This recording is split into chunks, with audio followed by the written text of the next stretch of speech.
Hi friends, ఈరోజు మీకైతే ఈ మిషన్ అయితే పరిచయం చేస్తున్నా. ఇది బీడ్స్ మిషను. దీనికి బీడ్స్ అంటే ఇట్లా మనం పూసలు ఉంటాయి కదా, ఈ పూసల్ని మనము స్టిచ్ చేసుకోవచ్చు. వీటిని ఎట్లా స్టిచ్ చేస్తా ఏందనేది చూసుకోండి. ఇది సైజులు కూడా మనము డిఫరెంట్ సైజులు కూడా ఇవి ఫిట్ చేసుకోవచ్చు. ఇట్లా సైజులు కూడా వస్తాయి. ఇది ఇట్లా నట్టు హోల్ ఉంటుంది ఇక్కడ, ఇది ఇట్లా తిప్పి దీన్ని తీసి ఫిట్ చేసుకోవచ్చు. ఇవి మనం ఏం చేయాలి, దీంట్లో ఒకటి పెట్టేసేయాలి. దీంట్లో ఇది పెట్టి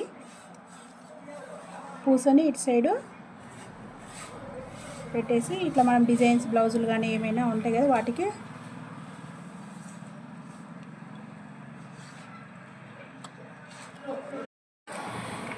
బీడ్స్ అయితే కుట్టడం కంప్లీట్ అయింది. చూడండి ఎంత బాగా వచ్చినాయో, తెల్లగా చుక్కలు చుక్కలు.